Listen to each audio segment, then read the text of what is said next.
Menstrual cycle, menstrual cycle. Last class में हम लोग oogenesis स्टार्ट किए थे, oogenesis को कंप्लीट भी किए थे। मेंस्ट्रुअल साइकिल को समझने के लिए oogenesis का समझना बहुत जरूरी है। तो what is actually menstrual cycle? तो सबसे पहले ये मेंस्ट्रुअल साइकिल जो है हम लोग को प्राइमेट्स में देखने को मिलता है, प्राइमेट्स, ठीक है। प्राइमेट्स में आपका क्या हो गया? Apps, monkey, human beings, human beings, human beings, ठीक है। मेंस्ट्रुअल साइकिल आपको प्राइमेट्स में देखने को मिलेगा और ईस्टर साइकिल जो है वो आपको किस में देखने को मिलता है? नॉन प्राइमेट्स में। नॉन प्राइमेट्स क्या हो गया? काउ, बफेलो, कैट, रैट, ये जितने भी मैमल्स होते हैं, ठीक है, except apes, monkey, human beings को छोड़ के बाकी सब में क्या होता है? ईस्टर साइकिल होता है, ठीक है। और यहाँ पे आप लोग को क्या है? मेंस्ट्रुअल साइकिल किस में देखने को मिलेगा? That is in your primate. Primate में आपको क्या देखने को मिलता है? Menstrual cycle, including human beings लिखा हुआ है, मतलब हम लोग ह्यूमन रिप्रोडक्शन पढ़ रहे हैं, हम लोग ह्यूमन का ही लेकर चले, ठीक है। ये साइकिल है, मतलब ऑन एन एवरेज ये 28 से लेकर 29 डेज का साइकिल होता है। 28 to 29 डेज का ये साइकिल होता है, ठीक है।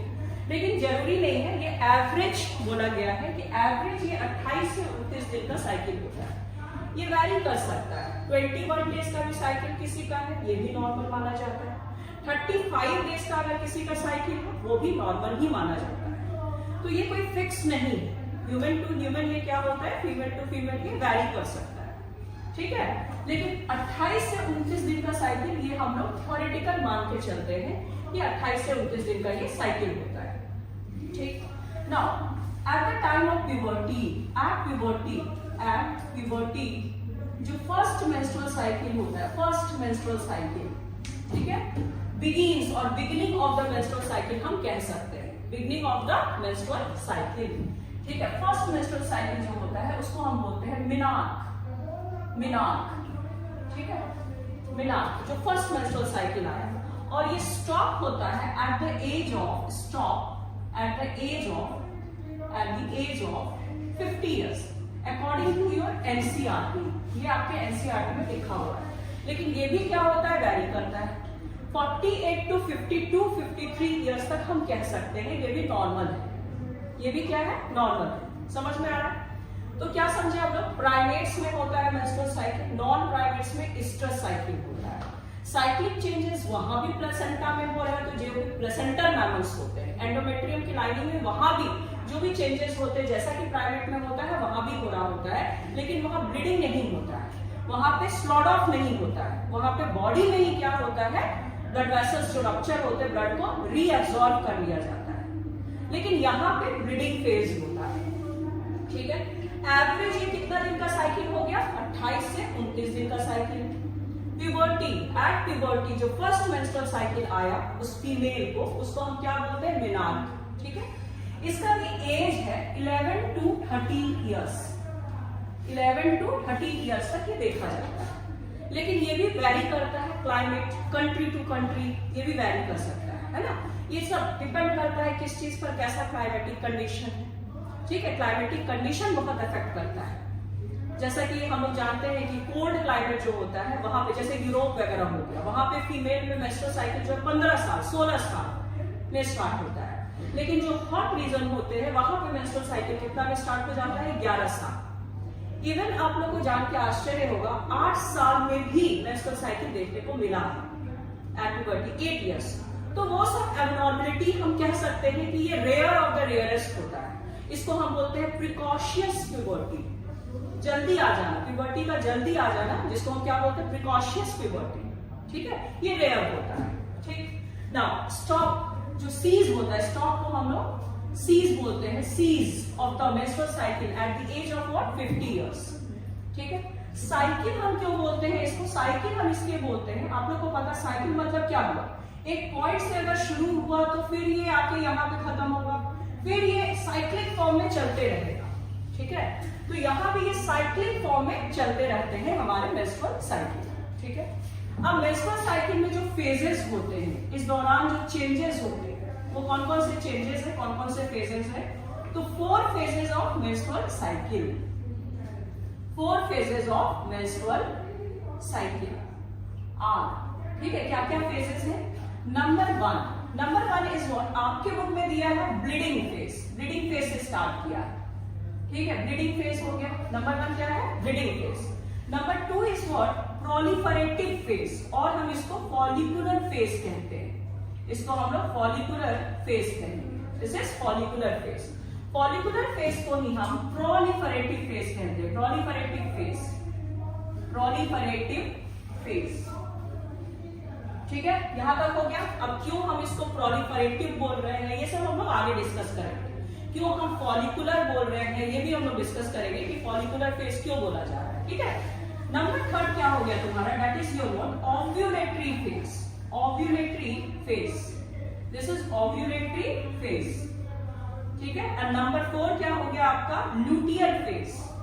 Why it is called luteal phase, और it is called what secretory phase, secretory phase,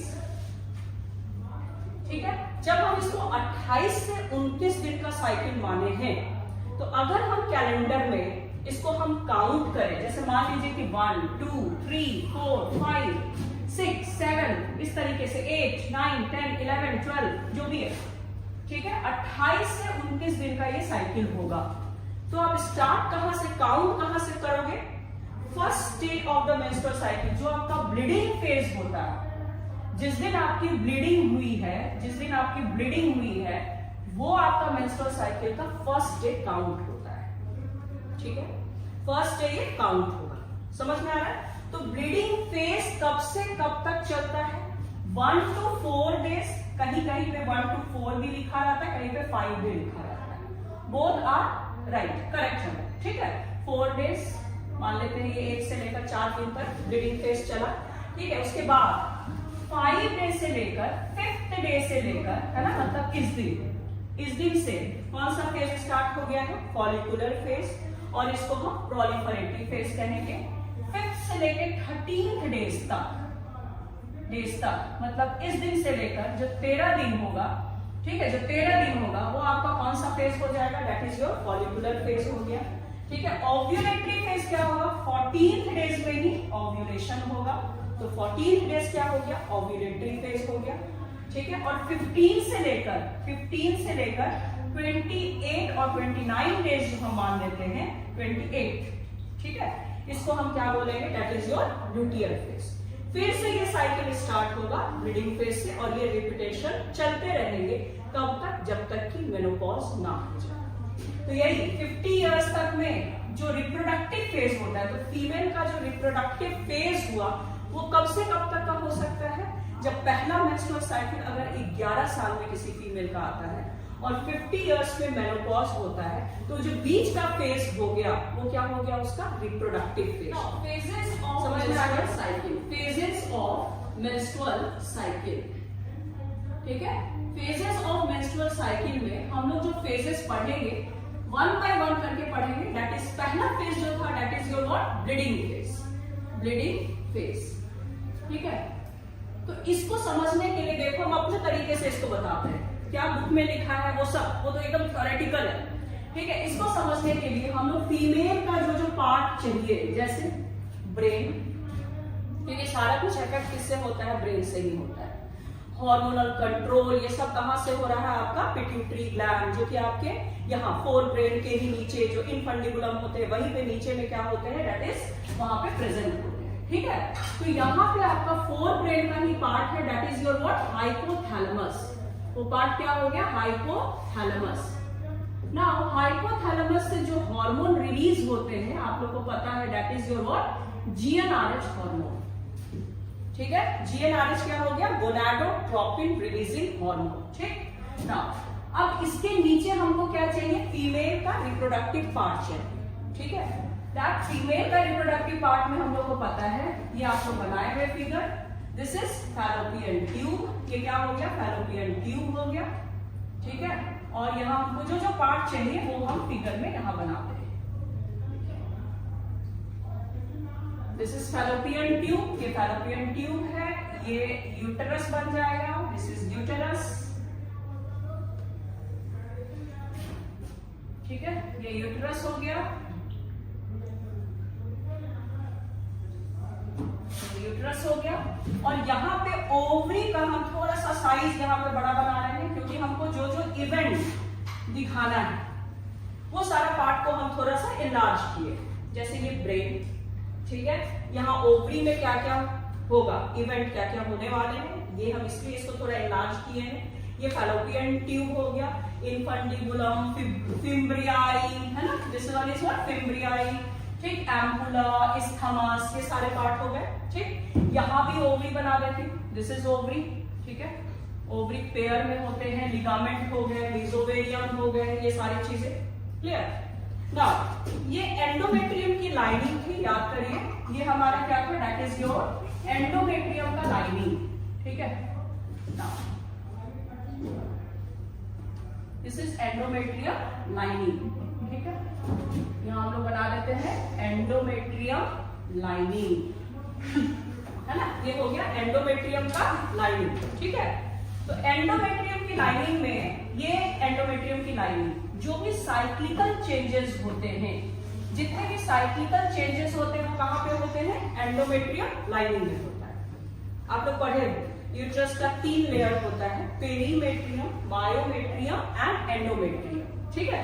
तो एंडोमेट्रियम की लाइनिंग में ही क्या होता है, जो साइक्लिकल चेंजेस है, साइक्लिकल चेंजेस आपको यही देखने को मिलेंगे एंडोमेट्रियम लाइनिंग में, ठीक है। अब यहाँ पे थोड़ा सा हम लोग देखेंगे कि किस तरीके से ब्लीडिंग अगर हो रहा है तो हार्मोन का क्या इफेक्ट होता है कि ब्लीडिंग हो जाता है 1 to 4 डेज में, आखिर क्या हो रहा है, ठीक है, इसको समझना, बहुत ध्यान से समझने की जरूरत है। नाउ GnRH जो है ये किसको अफेक्ट करता है, आपके पिट्यूटरी ग्लैंड को, ठीक है, पिट्यूटरी ग्लैंड को। तो पिट्यूटरी ग्लैंड से 2 हार्मोन रिलीज होते हैं, ठीक है, पिट्यूटरी ग्लैंड से क्या होगा, 2 हार्मोन्स रिलीज होते हैं, that hormone is what, FSH and LH, FSH and LH, 2 hormone release हुआ। तो देखो कैसे ब्रेन कैसे काम किया, गोनाडोट्रोपिन रिलीजिंग हार्मोन कहां से निकला, हाइपोथैलेमस से। ये GnRH किसको अफेक्ट करता है, पिट्यूटरी ग्लैंड को सिग्नल दिया, तब पिट्यूटरी ग्लैंड क्या रिलीज करता है, 2 hormone, that is LH and FSH, ठीक है। अब क्या होता है समझना, ठीक है ना। ब्लीडिंग फेज कब स्टार्ट होता है, ब्लीडिंग फेज कब होगा, मेंस्ट्रुअल साइकिल जो चल रहा हो रहा है, समझे, उसमें नंबर 1 क्या हो गया हमारा ब्लीडिंग फेज। तो जिस दिन प्रोजेस्टेरॉन लेवल,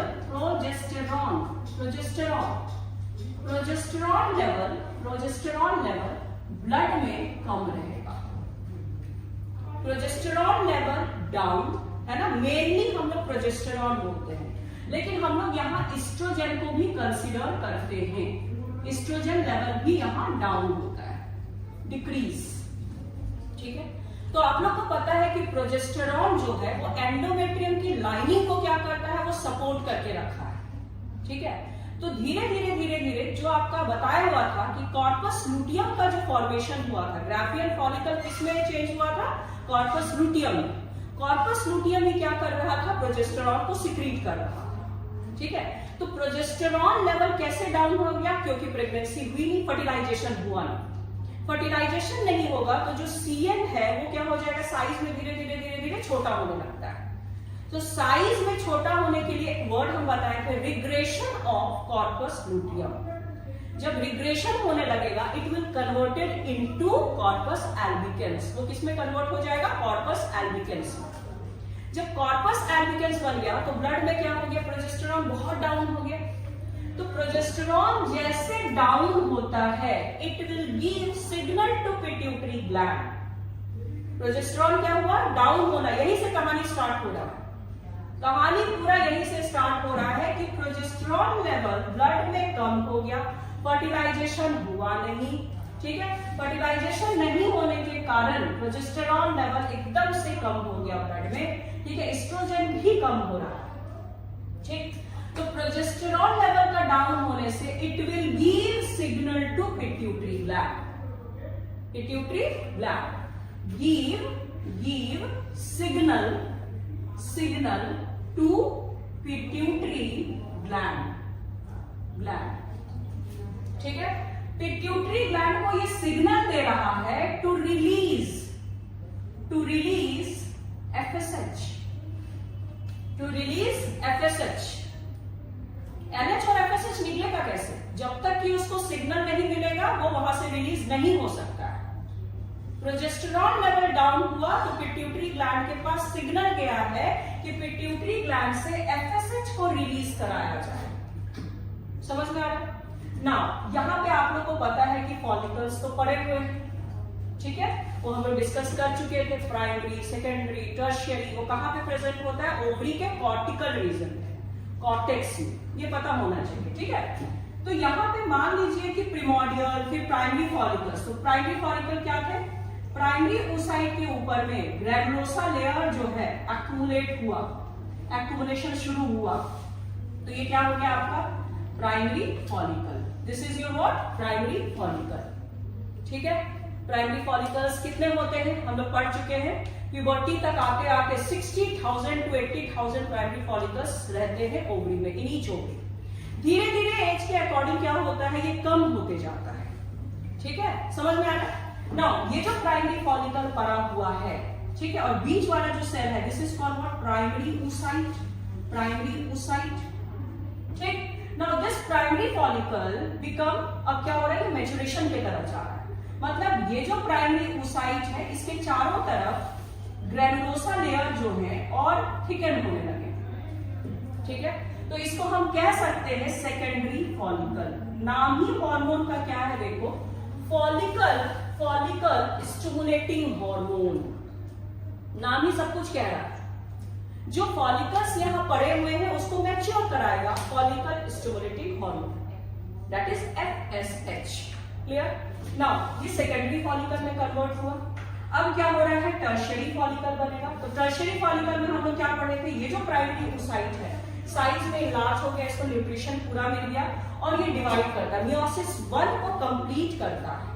मियोसिस 1 को कंप्लीट करेगा तो ये क्या बनाता है, सेकेंडरी oocyte बनाता है और फर्स्ट पोलर बॉडी का फॉर्मेशन हुआ। तो ये जो सेंटर में मैंने बनाया, ये क्या है आपका सेकेंडरी oocyte, और यहाँ कैविटी एक बनता है जिसको हम एंट्रम कहते हैं, और इसके चारों तरफ में ग्रैनुलोसा लेयर जो है वो अपने आप को और थिकन करते हैं। आउटर लेयर को हम लोग बोले थे थिका एक्सटर्ना, इनर लेयर को बोले थे थिका इंटरना, है ना।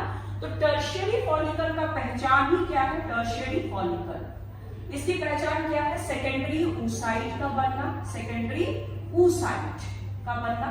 ठीक है, टर्शियरी फॉलिकल आपका क्या हो गया है, बन चुका है। तो एक्चुअली ब्लीडिंग फेज में हुआ क्या, अब समझिएगा, इसको समझने की जरूरत है। ठीक है, FSH रिलीज हो रहा है तो ये सारे काम भी हो रहे हैं। ब्लीडिंग फेज कितना दिन चल रहा है, 1 से लेकर 4 दिन तक, 1 to 4 days। 5 भी करेक्ट है, 1 to 4 days। एक्चुअली हुआ क्या ब्लीडिंग फेज में, प्रोजेस्टेरॉन लेवल के डाउन होने से जो एंडोमेट्रियम की लाइनिंग होती है, इट बिकम व्हाट, स्लॉड ऑफ या शेडिंग ऑफ एंडोमेट्रियम लाइनिंग। ठीक है, स्लॉड ऑफ बोलो या शेडिंग बोलो, झड़ जाना। ठीक है, तो एक्चुअली यहाँ पे थोड़ा सा हम बताते हैं, ये पार्ट को अगर हम थोड़ा इलाज करके बताएं तो आप लोग समझिएगा। ये लेयर जो होते हैं ना, इसमें स्ट्रैटम बैसिलिस होता है। ये लेयर जो हुआ, इट इज व्हाट, स्ट्रैटम बैसिलिस। ये कभी नहीं टूटता है, ये अगर टूट जाएगा तो दिक्कत है, फिर वो मल्टीप्लाई कैसे करेगा। ठीक है, ये इंटैक्ट होता है, स्ट्रैटम बैसिलिस क्या होता है, इंटैक्ट होता है। और यहां पे ये जो लेयर है, this is called what, stratum functionalis. This layer is called what, stratum functionalis. ठीक है, अगर इस डायग्राम को देखें आप, यहां पे अगर थोड़ा सा देखें, ठीक है, तो ये लेयर जो है यहां से यहां तक का लेयर है जो बेस बना रहा है, दैट इज व्हाट, स्ट्रैटम बैसिलिस। वो कभी नहीं टूटते हैं, वो कभी शेडिंग उसकी नहीं होती है। ये जो आप देख रहे हैं यहाँ पे इस तरीके से, क्वाड इस तरीके से, this is called what, stratum basalis, functionalis, sorry. ठीक है, तो ये आपका क्या हो गया, फंक्शनलिस हो गया, और ये क्या हो गया, बैसिलिस हो गया।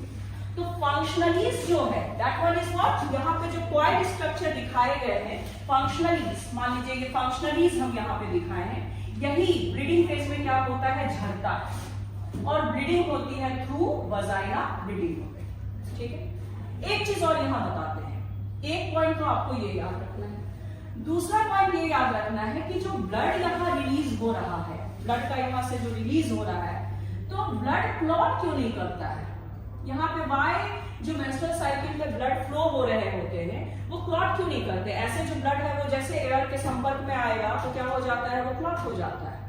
तो यहां ब्लड की क्लॉटिंग क्यों नहीं होती है, नो क्लॉटिंग, नो क्लॉटिंग, यहां क्लॉटिंग नहीं होगी, क्यों, बिकॉज इसमें एक केमिकल प्रेजेंट होता है फाइब्रिनोलाइसिन, फाइब्रिनोलाइसिन। ठीक है, ये फाइब्रिनोलाइसिन क्लॉट करने नहीं देता है ब्लड। ठीक है, ये फाइब्रिनोलाइसिन, ये याद रखने वाली बात है, ये सब ऑब्जेक्टिव या एक नंबर में पूछता है।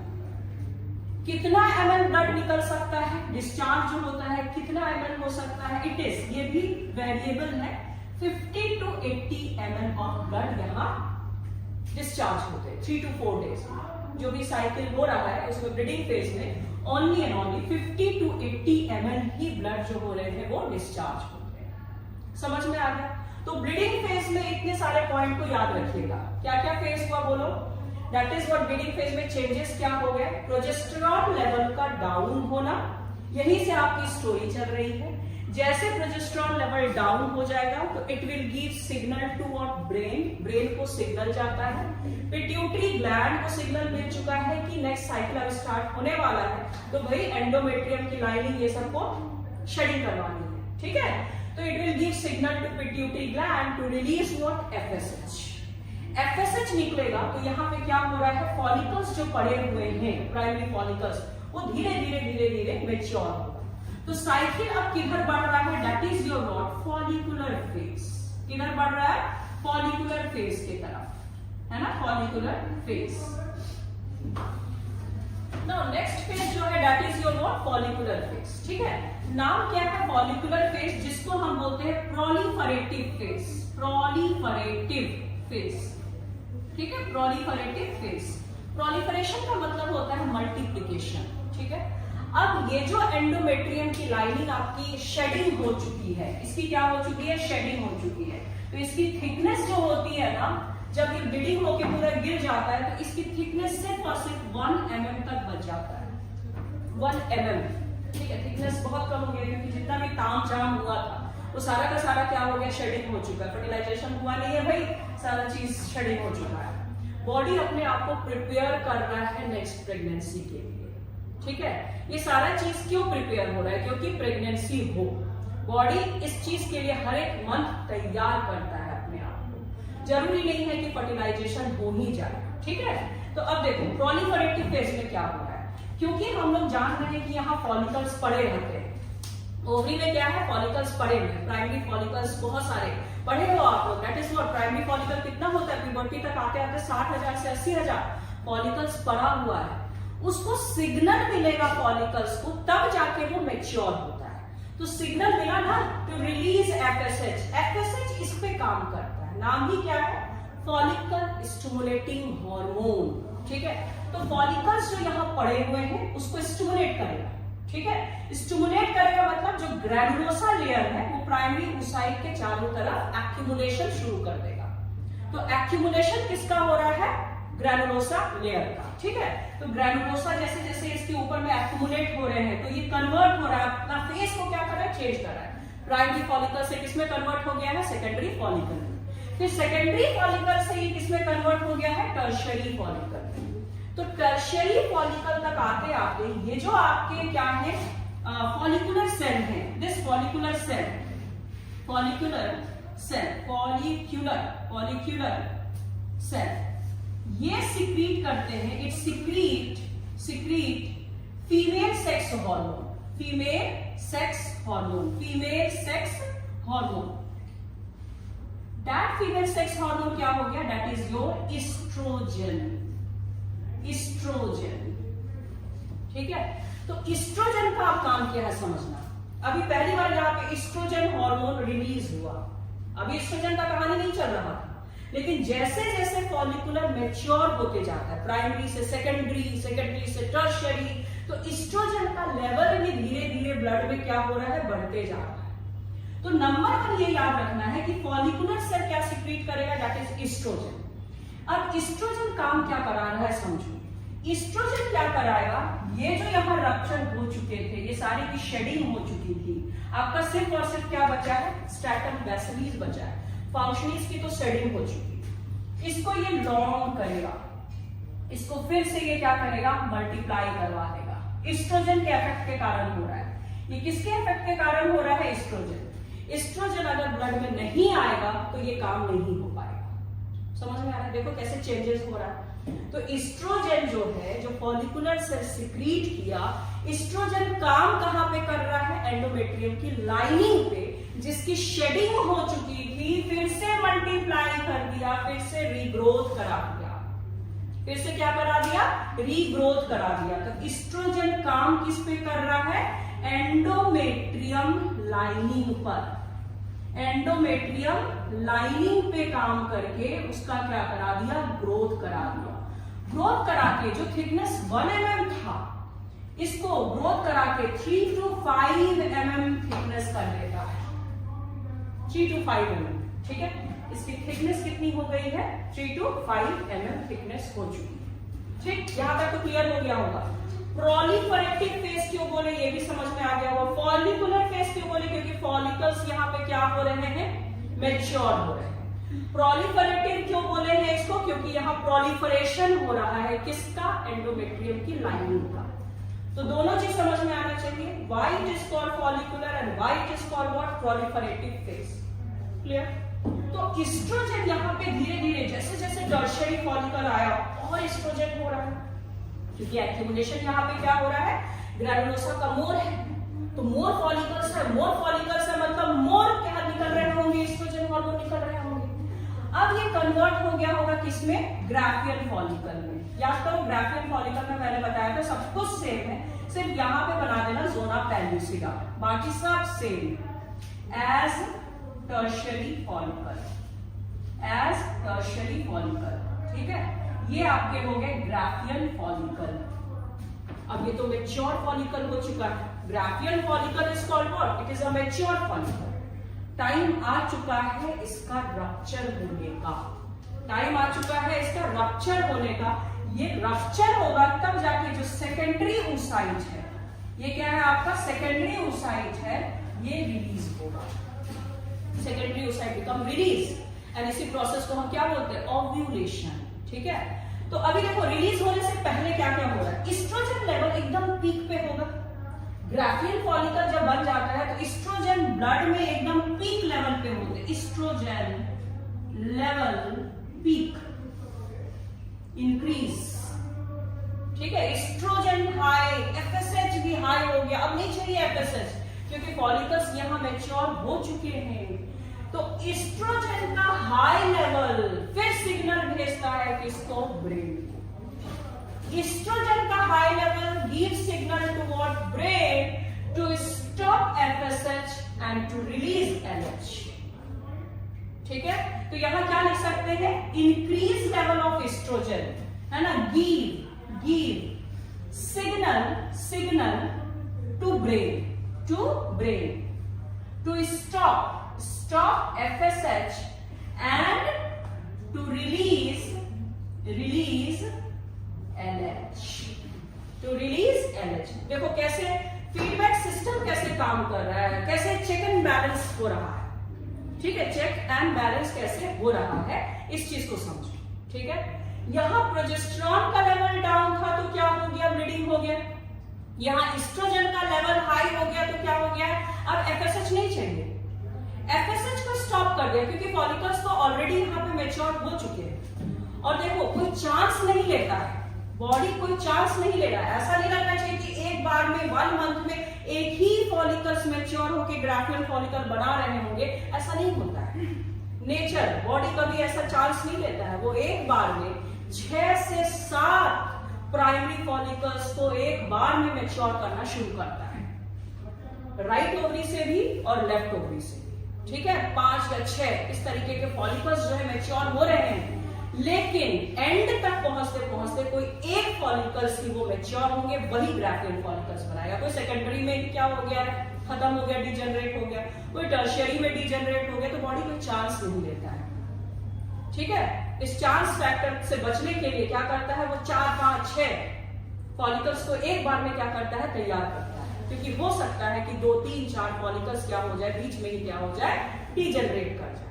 तो एक तो एटलीस्ट आपका क्या होगा, ओव्यूलेशन होगा सेकेंडरी oocyte का। समझ में आया, यहां तक क्लियर है? तो ये चेक एंड बैलेंस सिस्टम चल रहा है। फीमेल सेक्स हार्मोन कौन सीक्रेट करते हैं, that is your what, follicular cell. Follicular cell जैसे जैसे यहाँ पे मैच्योर हो रहा है, मोर एंड मोर ग्रेजुअली, ये एक बार में नहीं होता, ग्रेजुअली एस्ट्रोजन का लेवल धीरे धीरे ब्लड में क्या हो रहा है, बढ़ रहा है ग्रेजुअली। ठीक है, तो आप लोग समझ सकते हैं कि सेकेंडरी फॉलिकल बना तो थोड़ा एस्ट्रोजन बढ़ा, टर्शियरी फॉलिकल बना तो और एस्ट्रोजन बढ़ा, ग्राफियन फॉलिकल बन गया तो एकदम पीक लेवल पे पहुंच चुका है एस्ट्रोजन ब्लड में। जैसे पीक लेवल एस्ट्रोजन का आएगा तो अब सिग्नल भेजेगा एस्ट्रोजन किसको, ब्रेन को, ब्रेन में पिट्यूटरी ग्लैंड को, to stop FSH and to release LH. Yes, ठीक है। नाउ नेक्स्ट फेज जो है हमारा, that is your what, ovulatory phase. Ovulatory phase, तो आप लोग को पता है कि जो ओव्यूलेशन होता है, अगर 28 दिन का साइकिल है तो ओव्यूलेशन मिड डे में हो रहा है, मतलब 14 डेज। तो यहां से यहां तक का पूरा स्टेज को होने में it will take 13 days. 13 days का टाइम दिया है। एलएच सर्च हुआ क्योंकि एस्ट्रोजन लेवल जो है, estrogen level, estrogen peak give signal to pituitary gland to release LH, ठीक है ना। जैसे LH level increase, that is called LH surge. इसी को हम कहते हैं एलएच सर्च, ठीक है। तो एलएच सर्च हुआ तो ये ग्राफियन फॉलिकल जो है, इट बिकम व्हाट, रप्चर, ये रप्चर हो गए। और जो सेकेंडरी oocyte था, यहाँ पे ऑशिया बताया हुआ था, फिम्ब्रियाई ऑशिया, ठीक है, एक्टिविटी एकदम से बढ़ जाती है इसकी, ठीक है। और जैसे सेकेंडरी oocyte रिलीज होता है, इसको ये पिक कर लेगा और सीलिया के हेल्प से इसको कहां पे ले आया, एम्पुला रीजन पे ले आया, क्योंकि इसका एपिथेलियम जो होता है फैलोपियन ट्यूब का कैसा होता है, सिलिएटेड एपिथेलियम होता है। तो सिलिएटेड एपिथेलियम होने के कारण ये एम्पुला रीजन तक पहुंच गया एंड वेट कर रहा है किसका, फर्टिलाइजेशन करने का। कि इस टाइम में अगर क्वाइटस होता है या इंटरकोर्स होता है और अगर स्पर्म यहां तक रीच कर जाता है तो फर्टिलाइजेशन हो जाएगा, ठीक है। ये तो हो गई कहानी ओव्यूलेटरी फेज की, ठीक है। ओव्यूलेटरी फेज में आप लोग को सिर्फ याद रखना है कि ये काम क्या हो रहा है, कैसे काम हुआ, एलएच लेवल का इंक्रीज होने के कारण ही ग्राफियन फॉलिकल रप्चर कर पाते हैं, ठीक। नाउ नेक्स्ट फेज जो होता है, that is your what, that is luteal phase. अब देखो कहानी कैसे स्टार्ट हुआ, ल्यूटियल फेज, ठीक है। चलिए, ल्यूटियल फेज को हम लोग क्या बोलते हैं, that is also considered as what, secretory phase. क्या बोलते हैं इसको, सिक्रीटरी फेज, सिक्रीटरी फेज। क्यों बोल रहे हैं सिक्रीटरी फेज, आखिर क्या हो रहा है, ठीक है। आप लोगों को पता है कि ये जो ग्राफियन फॉलिकल है, दिस इज ग्राफियन फॉलिकल, अगर ये क्या हो गया है, ग्राफियन फॉलिकल रप्चर हो गया है तो ये बेकार नहीं जाएगा, ये ओवरी में ही है, it will converted into corpus luteum. इसमें कन्वर्ट हो गया है कॉर्पस ल्यूटियम, येलो बॉडी है ये, ठीक है, पिगमेंट के कारण ही येलो कलर का दिखता है ये, ठीक है, corpus luteum. And corpus luteum जब ब्लड में सॉरी ओवरी में बन जाते हैं तो कॉर्पस ल्यूटियम ही क्या सीक्रेट करते हैं, प्रोजेस्टेरॉन, ठीक है। क्योंकि अब क्या है, फर्टिलाइजेशन अगर हो जाता है तो corpus luteum through out 9 month तक मेंटेन रहेगा और प्रोजेस्टेरॉन को सीक्रेट करते रहेगा, प्लस अदर प्रेगनेंसी हार्मोन भी निकलते हैं, क्योंकि प्लेसेंटा का फॉर्मेशन हो जाएगा तो अदर हार्मोन निकलेंगे जो पूरे प्रेगनेंसी को मिलके क्या करेंगे, सपोर्ट करेंगे, ये प्रेगनेंसी होने के बाद का कहानी। प्रेगनेंसी फर्टिलाइजेशन हो जाएगा, इम्प्लांटेशन हो जाएगा, प्लेसेंटा का फॉर्मेशन हो जाएगा, तब ये कहानी चलेगा। यहाँ पे फर्टिलाइजेशन तो हुआ नहीं, ठीक है। चलिए हम लोग नेक्स्ट जो फेज पढ़ेंगे, नेक्स्ट फेज क्या हो गया, that is your what, that is number 4। Number 4 is what, number 4 is what, luteal phase. समझिएगा, ल्यूटियल फेज। इस ल्यूटियल फेज में आपका कॉर्पस ल्यूटियम बनता है, इसलिए इसका नाम क्या है, ल्यूटियल। कॉर्पस ल्यूटियम का फॉर्मेशन हो गया, corpus luteum. It will secrete what, मस्त प्रोजेस्टेरॉन, है ना। यहाँ पे क्या बन रहा है, बोलो, कॉर्पस ल्यूटियम क्या सीक्रेट कर रहा है, प्रोजेस्टेरॉन का सीक्रेशन कर रहा है, प्रोजेस्टेरॉन। प्रोजेस्टेरॉन लेवल जब तक कॉर्पस ल्यूटियम का जो लाइफ होता है ना 9 डेज का होता है, वो प्रोजेस्टेरॉन को सीक्रेट कर रहा है, कर रहा है, कर रहा है। तो 9 डेज तक यहाँ प्रोजेस्टेरॉन लेवल तो एकदम हाई लेवल पे है, high progesterone, increase level of what, progesterone. Progesterone तो एकदम हाई लेवल पे है और पूरे एंडोमेट्रियम की लाइनिंग को अब क्या कर रहा है प्रोजेस्टेरॉन, देखो इसका काम क्या है प्रोजेस्टेरॉन का। अभी तक इसकी थिकनेस कितनी थी, 5 mm, उसको मोर थिकन बनाएगा, मोर थिकन बनाएगा, क्वाइल्ड बनाएगा उसको, और coiled screw shaped, screw coiled कर देगा, ठीक है। मोर थिकनेस, ये प्रोजेस्टेरॉन काम क्या कर रहा है, इसका फंक्शन क्या हो गया, more thicken, more thicken, thicken endometrium, endometrium lining, lining को और ज्यादा क्या बना दिया है, थिकन बना दिया। It is almost 5 to 8 mm now, 5 to 8 mm। जो कहा 5 mm का था, वो उसकी थिकनेस बढ़ के कितनी हो गई है, 8 mm तक हो गई, ठीक है। थिकनेस ही नहीं बढ़ाया उसको, और क्या कर दिया, क्वाइल्ड, स्क्रू, स्क्रू जैसा कर दिया है, क्वाइलिंग कर दिया, स्क्रू एकदम अमेठा हुआ जिसको बोलते हैं, है ना, उसको बोलते हैं स्क्रू, ठीक है। इतना ही नहीं, प्रोजेस्टेरॉन इसको और ज्यादा क्या बना रहा है, ग्लैंडुलर बना रहा है।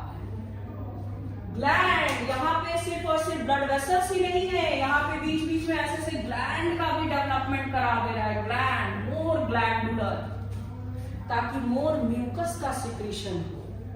तो यहाँ जो उस टाइम में म्यूकस का सिक्रीशन होता है यूट्रस में, तो उसको बोलते हैं यूटेराइन मिल्क, उसको बोलते हैं यूटेराइन मिल्क। ये पूरी तैयारी बॉडी क्यों कर रहा है, ताकि प्रेगनेंसी फर्टिलाइजेशन हो जाए तो इम्प्लांटेशन हो जाए। ये तैयारी इसलिए हुई है, ठीक है, ये तैयारी इसलिए हुई है, ठीक है। तो आप लोग क्या याद रखेंगे कि कॉर्पस ल्यूटियम के बनने के कारण प्रोजेस्टेरॉन लेवल बढ़ रहा है। प्रोजेस्टेरॉन काम क्या कर रहा है आपका, इसका और थिकन बना रहा है एंडोमेट्रियम की लाइनिंग को। कितना थिकन हो गया है, 5 to 8 mm तक क्वाइल्ड हो गया, and it is more glandular, more glandular. It will secrete what, mucus in uterus, है ना, जिसको हम क्या बोलते हैं, यूटेराइन मिल्क, जिसको हम क्या बोलेंगे, यूटेराइन मिल्क ना। अब फर्टिलाइजेशन तो हुआ नहीं, फर्टिलाइजेशन हुआ नहीं है। फर्टिलाइजेशन नहीं होने के कारण दिस कॉर्पस लूटियम, ये जो कॉर्पस लूटियम है ना, ये जो कॉर्पस लूटियम है, this corpus luteum converted into what, size छोटा हो रहा है, regression of what, corpus luteum, and it will converted into what, corpus albicans, ठीक है। 9 डेज के बाद तो इसका कहानी ही है कि 9 दिन तक ये प्रोजेस्टेरॉन का सिक्रीशन करते रहेगा। फर्टिलाइजेशन नहीं होगा तो धीरे धीरे क्या हो जाएगा, इसकी रिग्रेशन होने लगेगी। रिग्रेशन अगर हो रहा है तो अब इसको हम बोलेंगे क्या, कॉर्पस एल्बिकन्स, ठीक है। तो यहाँ पे फर्टिलाइजेशन हुआ नहीं, no fertilization, no fertilization. Fertilization नहीं होने के कारण, फर्टिलाइजेशन नहीं होने के कारण क्या हो रहा है, कॉर्पस लूटियम का रिग्रेशन हो रहा है।